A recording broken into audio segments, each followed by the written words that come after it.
Hey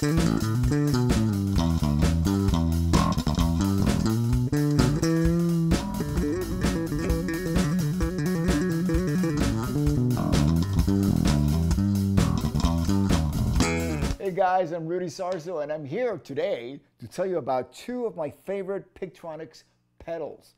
They happen to be the Compressor. Bass compressor is the bass player's best friend, the Compressor. And this one is called the Philosopher.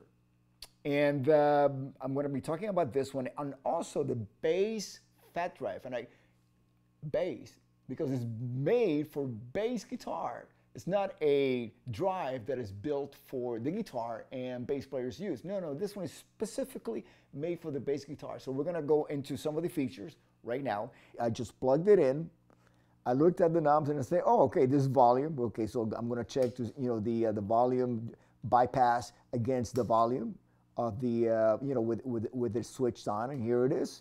And then, okay, how much compression do I want? How much of the natural tone? So I start playing with it and testing it and say, okay, just about here. This is pretty good for just about every song. See, what I like to do is to leave the compressor on during the whole set.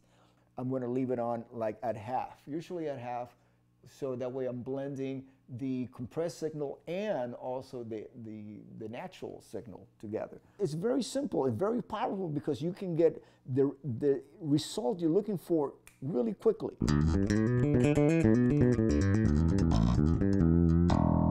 Okay, that's clean, just the compressor, the way that I have it on. As a matter of fact, let me show you what it sounds like without the compressor.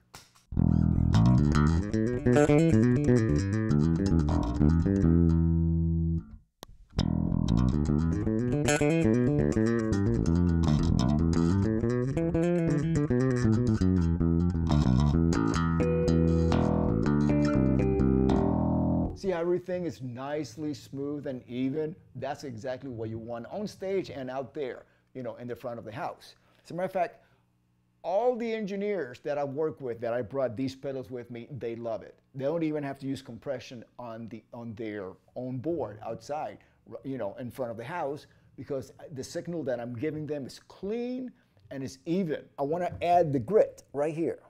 Now, what's really cool about the grid is that it's actually controlled by the compressor knob right here. So you have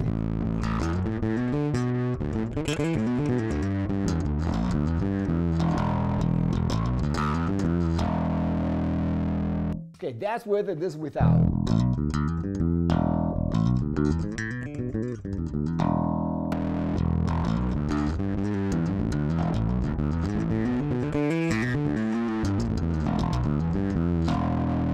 See how much it's like almost like harmonic distortion that you get from an old tube amp. And I just love that because those are really almost impossible to get, especially for all of us that do a lot of flyaway gigs. You get there and you have, you've requested a certain amplifier. Sometimes the backline company doesn't have it. And then you wind up, instead of getting a tube amp, you're going to wind up getting some kind of a solid state amp, and you start going like, oh my God, how am I going to get that harmonic distortion that really inspires me to play better? So this switch right here adds that to your tone without having to actually bring any extra gear with you. And that's what you want. You want simplicity, so you can be free to be as creative as you can.